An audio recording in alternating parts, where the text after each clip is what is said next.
burn. Amen. Dahil pa natin ang pastola. Hallelujah! Ready na po ba kayo para makinig ng mensahe ng Panginoon? Dapat lagi tayong ready. Diba? Lagi tayong nakaprepare. In any season, in every season. Prepared. So let us pray. Hallelujah. Father, kami tuloy po kayo, Panginoon, nakilain sa maling lugar. Maraming pumuling salamat sa mga pagkakataon na binibigay po sa amin. Maraming salamat naman dahil kayo ang aming Diyos na matapat. Hindi po kayo nagbabago. Palayin po ang inyong lingkod. Itago niya ng po sa inyong likuran. May your mouthpiece with all humility and obedience and surrender to you, God. Marinig namin yung mga salita, ang inyong mga pagtuturo. Help us to listen. Ihanda niyo po ang mga puso at isipan namin. Fill this place with your presence. Fill this place with the presence of the Holy Spirit. At kayo po ang maitaas sa mensaheng ito. Kayo ang maitaas sa bawat isa, sa bawat pamilya, sa aming church. Bless your words, O God. In Jesus' mighty name. Amen. Okay. Pray. Okay. Okay.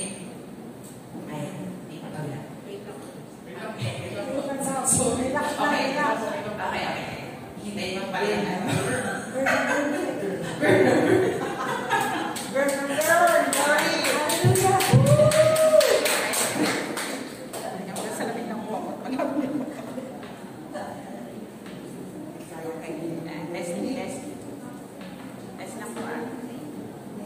Ready na ba?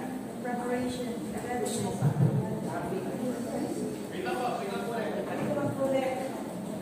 Okay. Hallelujah. Nakita na po na ninyo yung ating topic for this month of June.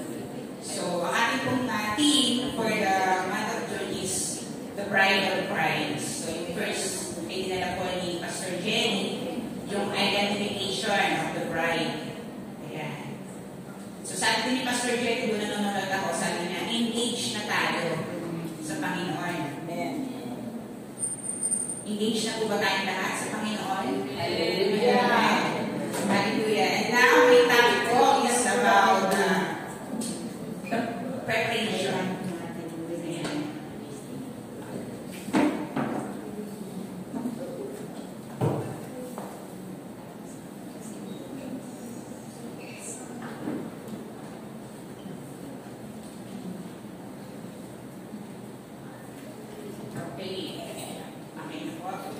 Testing.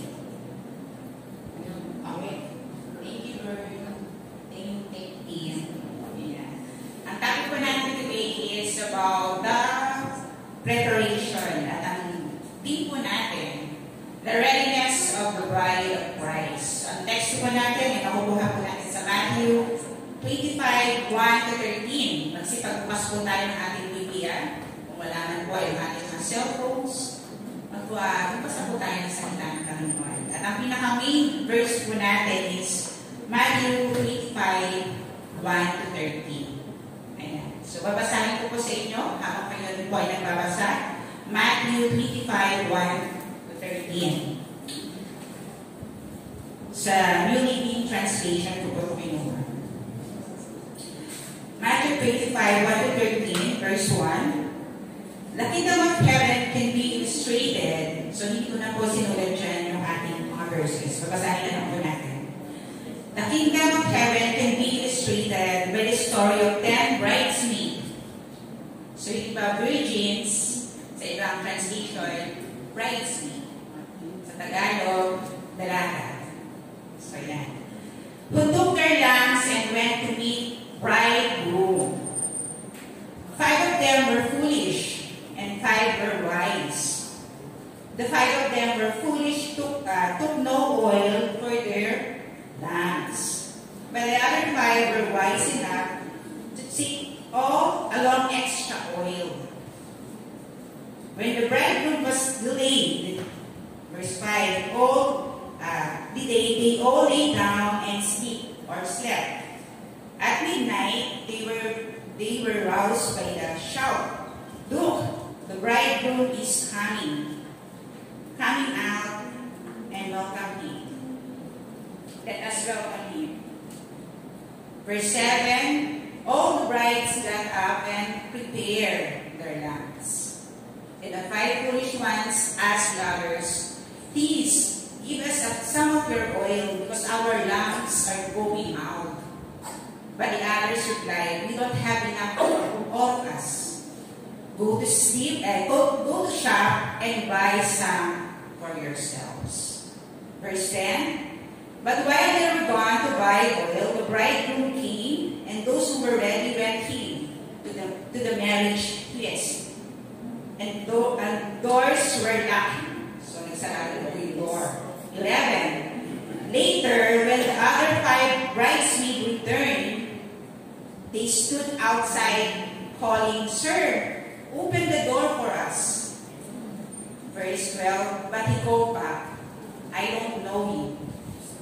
13. So stay awake and be prepared, because you do not know the day or hour of my return. Praise God. Let us again pray. So yun po yung aking isulat. So nakapag-pray na po tayo. Yung introduction po natin. Ayan.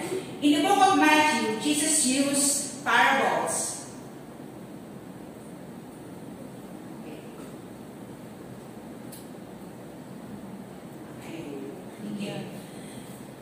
To believers, so as to easily understand and know the truth. So, lagi gumagamit ang ating Panginoon ng mga parabola. So, short story. Parables are short stories that liken or compare the heavenly kingdom to earthly kingdoms. Yung mga events, yung mga places or things. So, kinocompare yun ng Panginoon. Parables gives us lesson about God and His kingdom, and makes us aware and prepared till the coming of our Lord Jesus Christ. Amen. At makinig po ang mga may paninig. Hallelujah.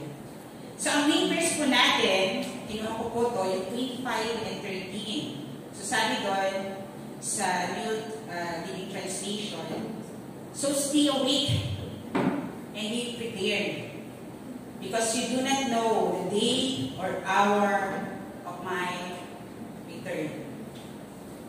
So, kayo po ba ay prepared na? Nakapag-prepared na po ba kayo? Marami po ba tayong ginagawang preparations? So, ngayong month of June, ito rin po yung month ng pagpapakasal. Di ba? So, yun din po kami kinasal ng aking asawa at anniversary po namin. For your information. It's coming 14. Happy anniversary po sa aking asawa, mahal. At marami tayong preparations. So, sa school, prepare na rin po tayo dahil, di ba, umusta na naman ang pagpasok ng mga bata sa December 16. At ang topic natin is about the bride. Kung paano po nag-prepare. Prepare yung bride. So, nung kanasal kami ng asawa ko, hindi masyadong bongga. Kasi mas mahalaga sa amin yung isa't isa na. So, yung mahalaga, hindi bonggang-bongga. So, as in, simple lang. Kaya, mabilis lang po. At may mga sponsor kami na sinagot na rin yung mga ibang gastos sa church. Ayan. Kaya talagang mabilis lang, wala na kaming stress. So ngayon, yung panahon ngayon, di ba, gusto as bongacious talaga. Kasi, di ba, sa ka lang kami kakasal, ibibigay mo na yung, di ba, yung mga ganun katuwiran or yung mga research nila na pagandahin na natin kasi one in a lifetime lang na ito. Kaya yung mga kasal nila talagang memorable. Ayan. So, how to be or how to get ready? Ayan. Sabi dito, as a church, paano po tayo naghahanda?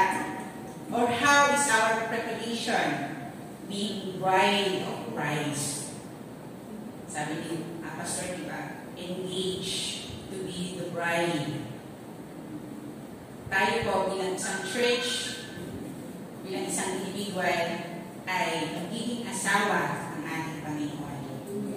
The 10 virgins of bridesmaid and other translations symbolizes believers. So yung 10 virgins na yun, it symbolizes believers in Christ. So how to get ready? Okay. Wait. Patawin lang wala. Okay. Ayan. Hindi ko nataalala yung akin ngayon. Ayan yung 10 virgins in Matthew 25:1-13. So, yung ating pinaka-main verse, ito po yung ibang translation, pero isa naman din po yan. So, you too must keep watch, for you do not know the day or the hour of my return. Ayan. So, how to get ready? First, stay awake. Tayo po ba yung gising na gising? Or gising pero tulog?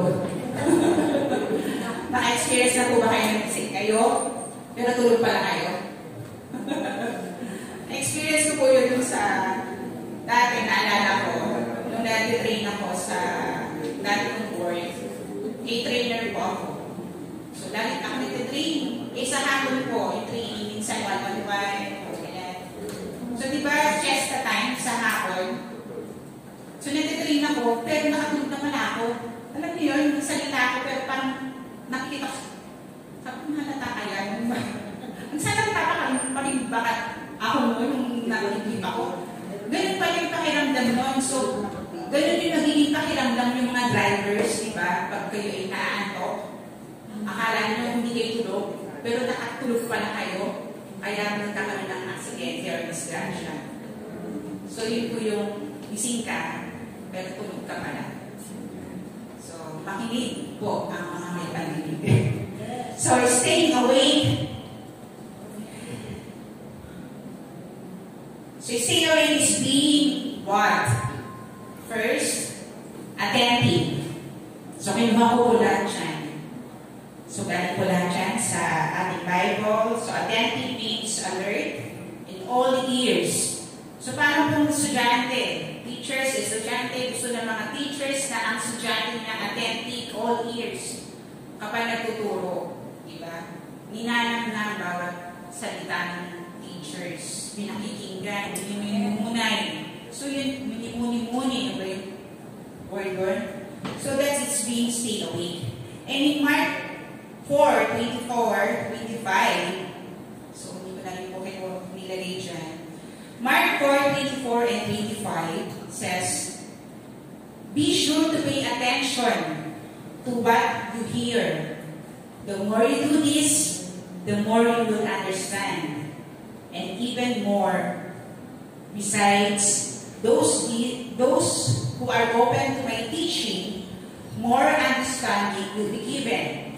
But those who are not listening, even what they have, will be taken away from you. Amen. Ganun po ka-importante na tayo ay very attentive, lalo na sa salita ng Panginoon. Diba? Na all ears po tayo sa mensahe ng Panginoon dahil napaka-importante po ito sa ating buhay. Kung gaano ka-importante ang pag-aaral ng ating mga anak, kung gaano ka-importante ang pag-aaral natin bilang sa mga miyembro ng church, ganun din po ka-importante na tayo lahat as members, as body of Christ, as believers, ay makinig, be attentive and be alert, all ears. Baka kasi mawalan pa tayo, sabi nga dito. Nang meron tayo, baka mawala pa sa atin, sabi ni Mark. And understand God's will. So next is to be vigilant. In Matthew 24:41, sabi doon, ito po yung senaryo na nagdala sa Panginoon. Sabi ng Panginoon, Keep alert and pray. Otherwise, temptation will overpower you. For through the Spirit is willing enough, and the body is weak. So ito yung sinabi ni Jesus, di ba? Kaya John, kasi talagang natutulog sila, hindi kagaya. Sabi ng Panginoon, keep alert. So Luke 21:36, sabi doon, keep a constant watch and pray, that if possible, you may escape the horrors and stand before the Son of Man. Ganun po kahalaga ang salita ng Panginoon para matutunan natin, para malaman natin, para makaiwas po tayo sa anumang panganib, sa anumang disgrasya o anumang mga pagkakagulo-gulo. Kasi nung nag-pray po si Panginoon Jesus niya, ayan po yung day na huwain po siya. Diba? So, nung hindi po sila naging handa, sina Peter, or si Paul, ayan, hindi sila naging handa naman. Parang, diba, na gulat sila. So, they were sleeping. So, yung danger and yung temptation. So, na-tempt sila na yung isang kawal doon. Yung tenant. So, si Paul ang nag-ano. Si Peter pala. Si Peter. Okay, pasok ka.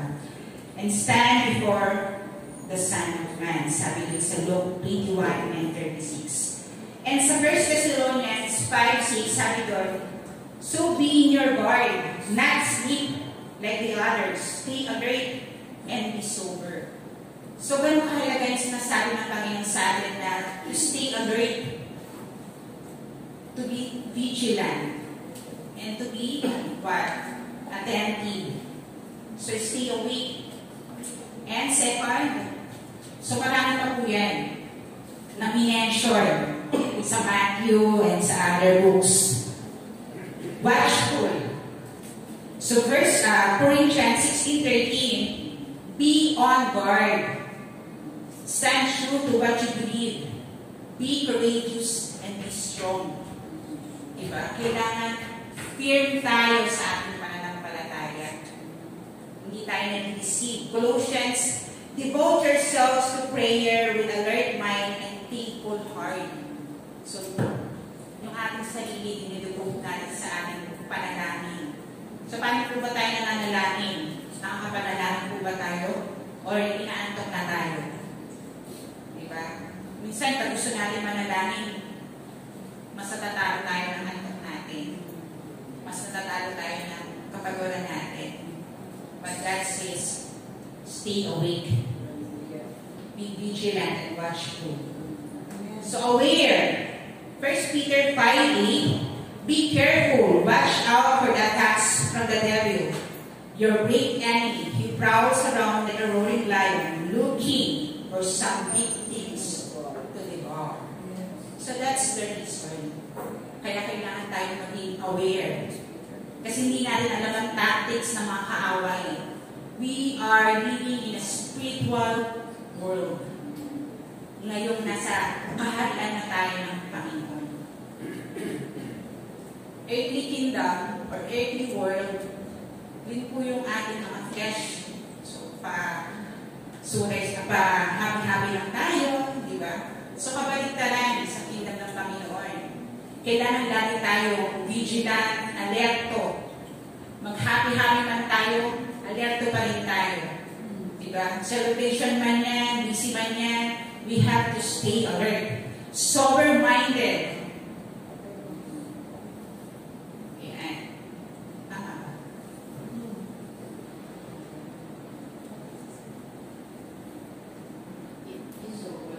Sober-minded means focus yung mind mo, calm, unhurried.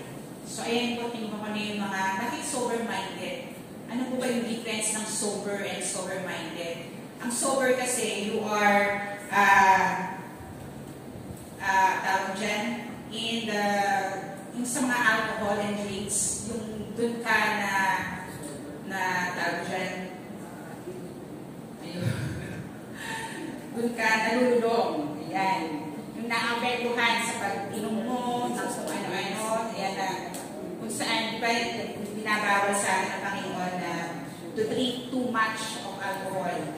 So, sober-minded, 1 Peter 4:7 says, the end of the world is coming soon.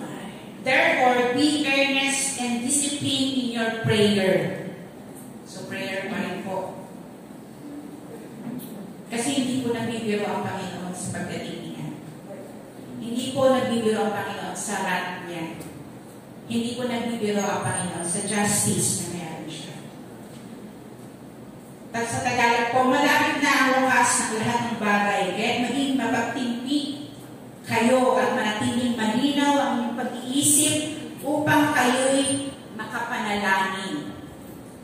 Naranasan niyo ba minsan na when you are so inis and when you are so angry, hindi na kayo makapanalangin. Nawawala na po ang inyong calmness. Yung espiritu parang nag-apply. Diba? Kasi hindi na control, walang self-control. Sa isang bagay lang, o isang sitwasyon, sa nabasa, o nasabi, o napakinggan, o sa mga hearsay mismo.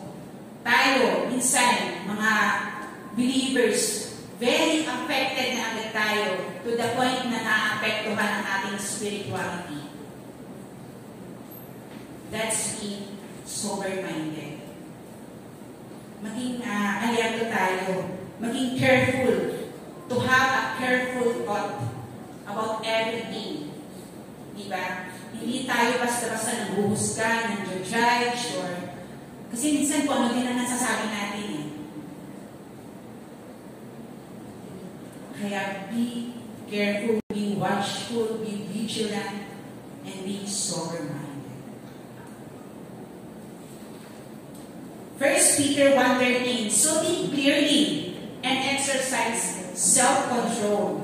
Look forward to special blessings that will come to you at the return of Jesus Christ. So, pigilan natin ang mga sarili natin magkasala.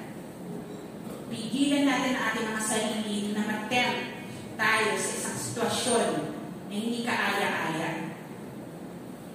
Just look unto Jesus and the blessings that He had for us. Focus on Jesus. Diba? Yung mga nagtatrabaho, pumapasok sa schools, gaano lang tayo ka-busy. Let us be reminded na tayo bilang Kristiyano, mas malaki ang maging blessings kapag nakapokus tayo sa Panginoon. And Psalms 139:23-24 says, ang prayer ni Haring David, search me, O God, and know my heart. Test me now. Test me and know my thoughts. Point out anything in me that offends you and lead me along path of everlasting. Amen. So yun ang prayer ni Haring David, na sana naging prayer din po natin. Kasi minsan hindi natin nakokontrol ang ating mga sarili, hindi natin naiiwasan na nagkakaroon tayo ng pagkakasala, we are deceived or na tayo ay natatempt, diba? Hindi natin namamalayan kung ano yung naniisip natin, kung ano yung nagagawa natin, kung ano yung nasasabi natin, at kung ano pa yung napag-desisyonan natin. Minsan nakakompromise pa, diba? Kaya mahalaga na meron tayong salita ng Panginoon, mahalaga yung pakikinig, mahalaga na ngunit-ngunit tayo nag-meditate. Ano bang ibig sabihin ng Panginoon sa salita na ito? Bakit ba kailangan natin maging watchful, vigilant, sober-minded, sober, not affected by alcohol, not drunk?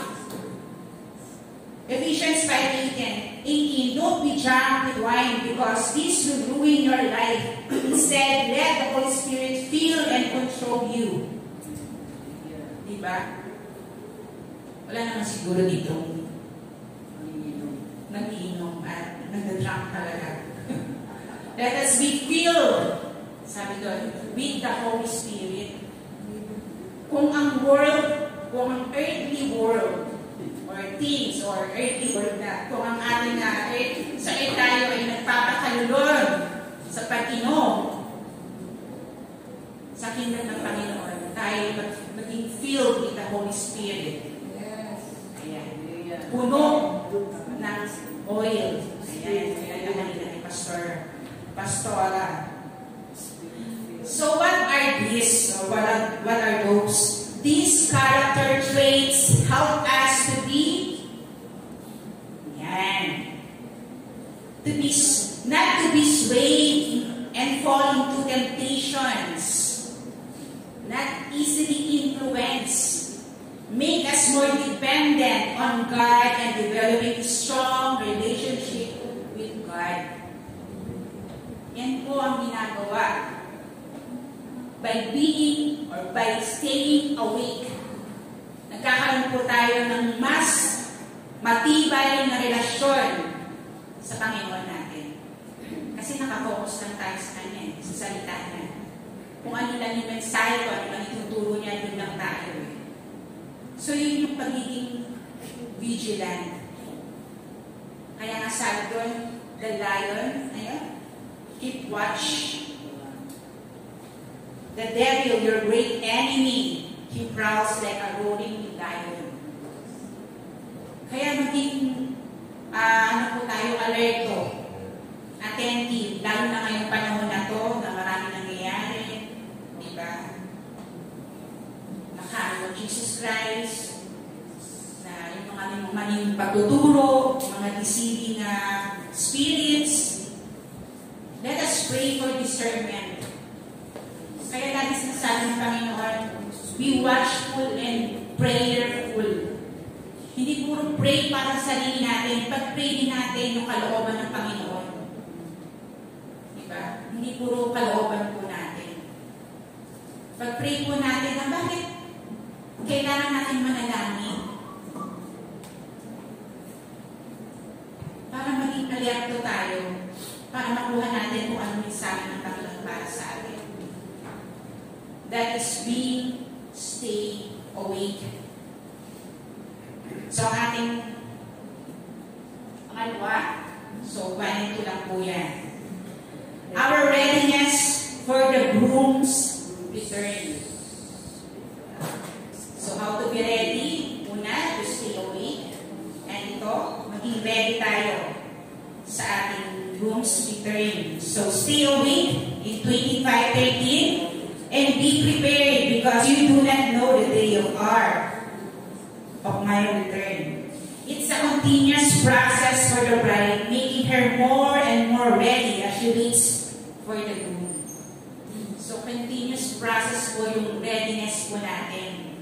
Hindi pagtanggap natin sa Panginoon, okay, born natin ako, Christian na ako, kayahay na. Diba? Ligtas na eh.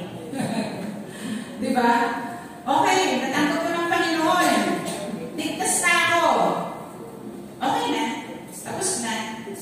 Okay, mag-church ako. Pag-uwi, okay na, naka-church na ako. Diba? So, ganun. Our readiness for the groom's return. A. Meron kasi dyan na sinasabi ng Panginoon, yan. Unknown time of His return. Again, in Matthew 13, hindi natin alam ang pagdating ng Panginoon. Only God the Father knows. So sa verse 5 ng New International Version, when the bridegroom was delayed, they all became drowsy and fell asleep. And verse, the New Living Translation, so iba po para mas makuha natin yung point. When the bridegroom was delayed, they all lay down and slept. Delay should not make us what? So ito po yung Matthew 25, 5.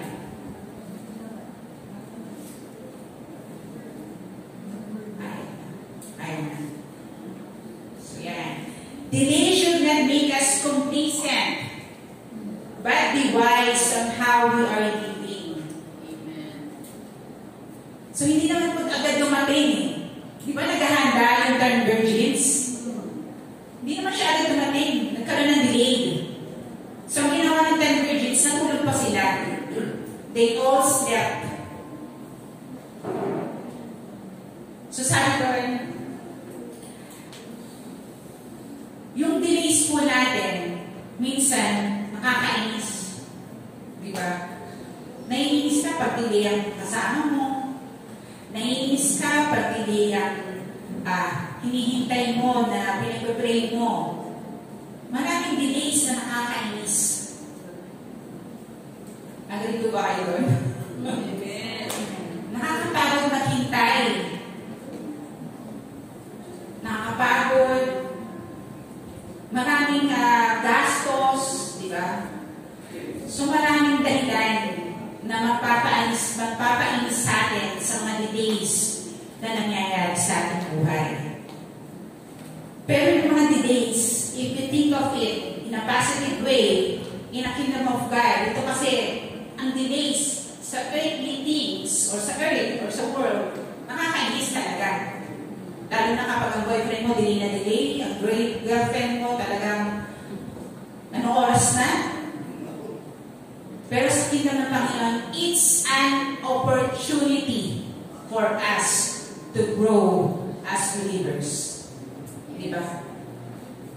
Kuhain natin ito bilang oportunidad para mag-grow pa tayo sa Panginoon. Sa relasyon natin sa Panginoon. It is also a blessings for us, believers. Huwag tayong maging complacent lang, hindi concerned. Huwag tayong maging kampante lang sa ating growth as spiritual growth as believers. Kasi marami pa tayong time para makapag-aral, marami tayong time para magamit ang mga bagay na ibigay sa atin ng Panginoon. Mga blessings, talents. Those are the things that God needed us to have for the blessings of others. Blessing, para maging blessing din tayo sa iba.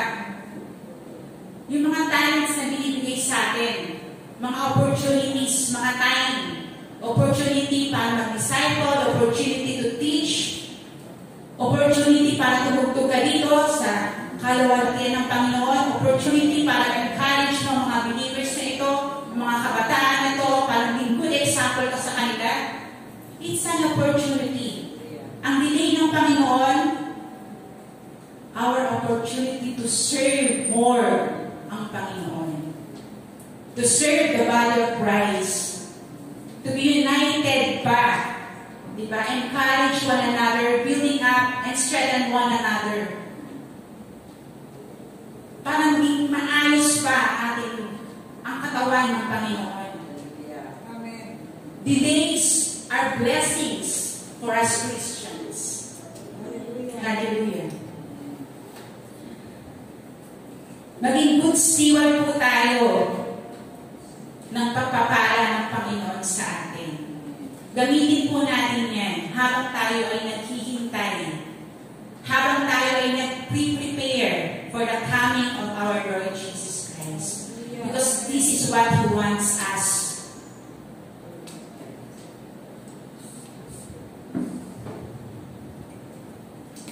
Ayan.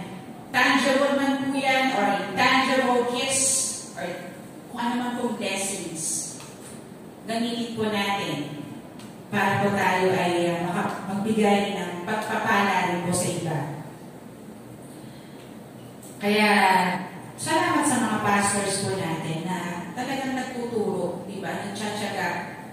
Kahit na isa lang ang nanonood, 6,000 lang ang nanonood, napakarami. 7,000 lang ang nanonood, nakikinig. Kahit 2 lang ang nananalangin, do not stop. Be vigilant. Be sober-minded.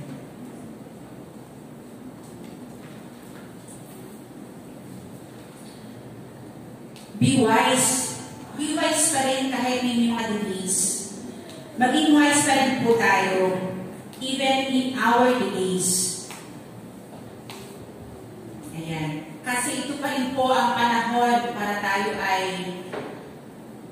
mag-grow sa ating relasyon sa Panginoon. Kasi di ba kapag may karelasyon ka, gusto mo na, sabi nga sa mundo, you want to know Him more. Di ba? Minsan na, sa mundo nga, minsan, ito na tayo. Okay na sila, libi na sila. Kasi gusto mo siyang pakilala more. How about sa kingdom ng Panginoon? Gusto ba natin siyang makilala more and more? So 2 Peter 3:8, but you must not forget this one thing, dear friends. Yan, sabi doon. A day is like 1,000 years with the Lord, and 1,000 years is like a day. Kaya wag po natin i-waste yung ating mga times. Akala natin na tagal-tagal ito. Tagal pa naman. Maging busy muna tayo. Magpakarami muna tayo ng ipon. Diba? Ganun na sa isip natin eh. Sa earth, napaka-busy ng mga tao talaga ngayon. Sa pagpaparami ng pera nila, ng ipon nila, para makamtan nila kung ano yung, hindi naman po masama yun. Pero sinasabi ng Panginoon, stay focused is on what is more important. Diba? What is more permanent. Earthly things are just temporary things. Kaya nga sabi din sa Matthew, seek ye first the kingdom, and everything else shall follow.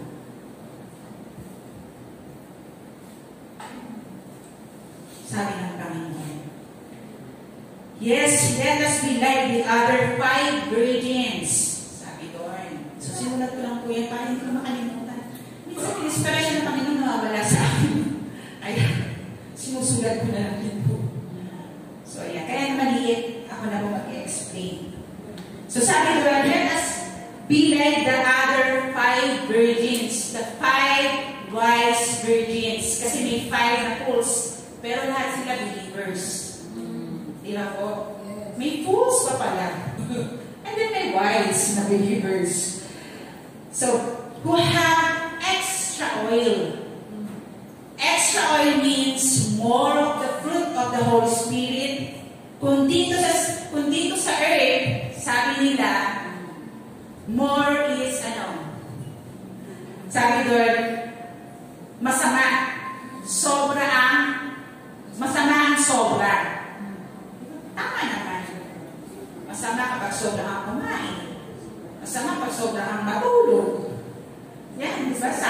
Tama naman. Masama kapag sobra. Lahat ng sobra masama. So, sabi sa earth, di ba? So, sa kingdom ng Panginoon, mas masama kung kulang ka. Dahil baka hindi ka makilala ng ating Panginoon. Just like the 5 virgins. Nagdala nga sila ng oil, meron nga, may oil nga, but they don't have extra oil. Paano po yun? Kasi tayo, bilang believers, bilang bride, bilang mananampalataya, sa panahon na ngayon, kailangan po natin ng extra patience, extra self-control, maraming extra, di ba? Extra love, extra forgiveness. Kasi pag pinukulang natin yung ating, yun lang, pag naubos, timipid na. But the wise took extra oil. Diba? True. Tama naman po yun. But the sad reality is that some may not enter the kingdom of God by being unprepared. Yun po ang magiging sad na nangyari dito. Or sad na nangyari dito. Kasi naging complacent tayo. Not concerned. Binabaliwala natin ang mga pagtuturo. Binabaliwala natin yung pagtsatsaga ng mga leaders, ng mga pastors, ng mga elders, ng mga magulang. Diba? Kasi ang dami pang time eh. Bata pa ako eh. Malakas pa ako eh. But that's not the reason. The reason is the enemy is like the roaring lion, ready to devour. And the prayer ng isang mananampalataya to have discernment from what is right and wrong, from what is right and almost right. Diba? Kailangan meron tayo nun. Kaya sabi, be sober-minded.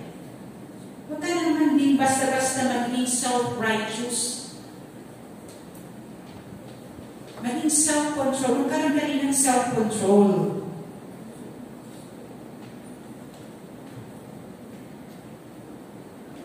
Ayan, meron pa. Sabi nito, hindi ko na po talaga yan, no? Kasi baka malimutan ko. Hindi ko rin pinila dito. So, papasahin ko po. Opo, Kristiyano po tayo, pero kung aandap-andap po tayo, ayan, meron po bang aandap-andap? Ang ating ilawan, posibleng maiwan po tayo. Diba? Kung aandap-andap tayo bilang mga Kristiyano, the lamp, the believers, the oil. So bring extra oil. Ang pagtuturo po ng Panginoon ay parang 24/7. Bakit 24/7? Diba doon sa 10 virgin, sabi ng wise, bumili kayo sa tindahan. Meaning, ang wisdom at pagtuturo ng Panginoon, andyan lang. Available anytime, 24/7. So why lacking? We have no reason para tanungin ng Panginoon, bakit ganito nangyari sa akin, bakit ganitong panahon, bakit ganito nangyari sa mundo ngayon? Because the Bible had it all. Hallelujah. Amen. Diba? 24/7. That is why the Bible is so wise, because they have these extras.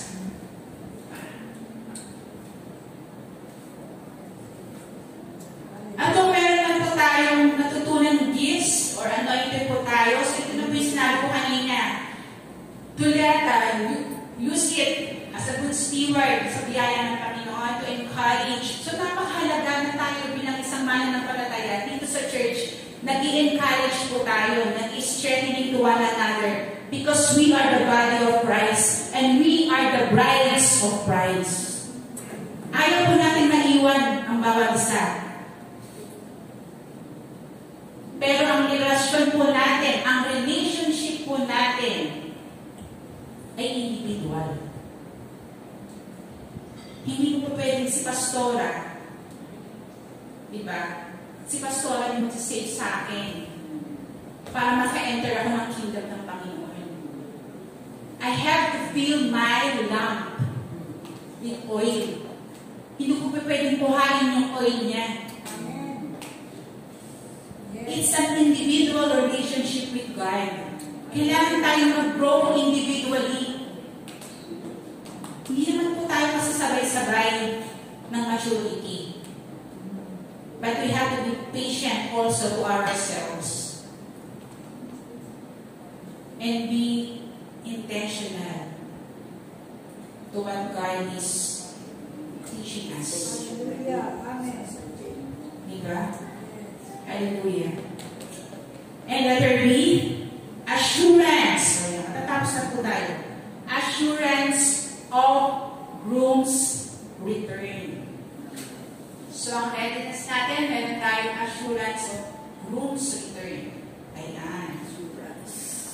25:6. So, ayun po yung darating at darating po ang grupo natin. Ayan.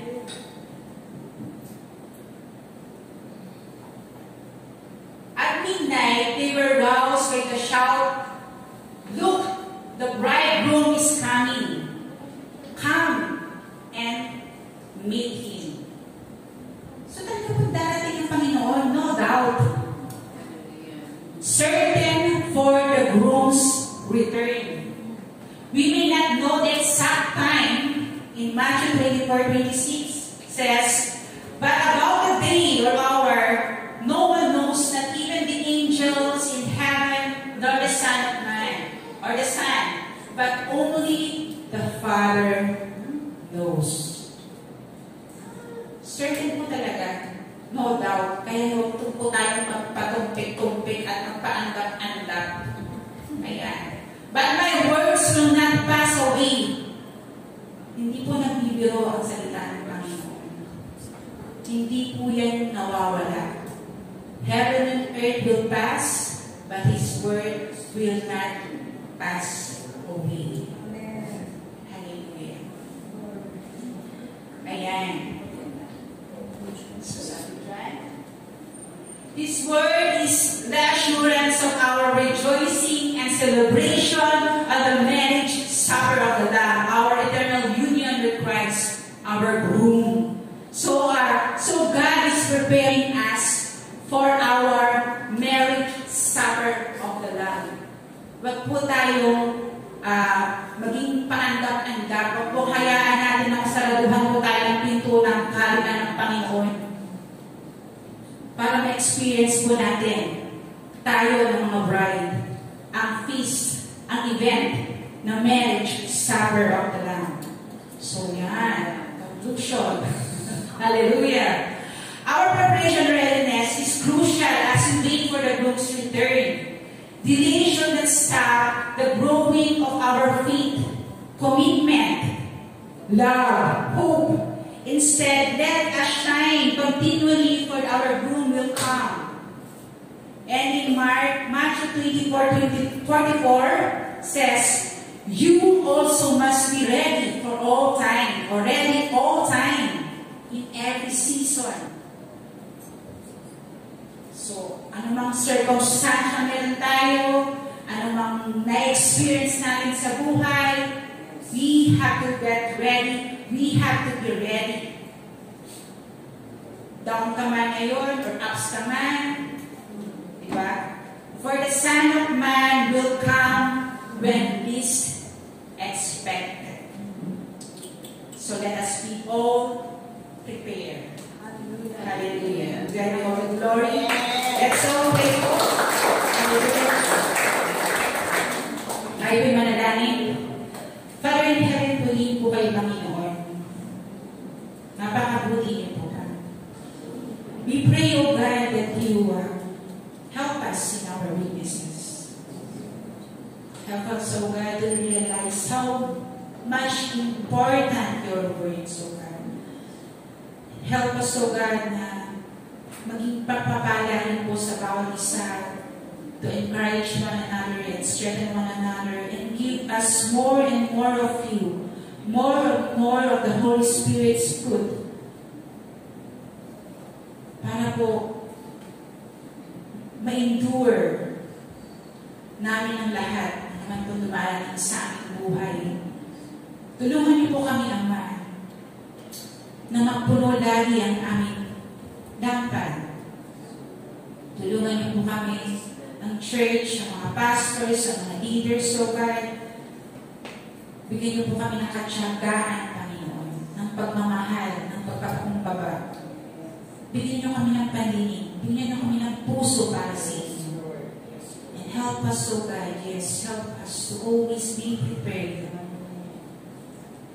for your coming, Lord. Maraming salamat, Ama. Ito po ang aming samudalanin sa makapangyarihang pangalan ng Panginoon Jesus. Amen.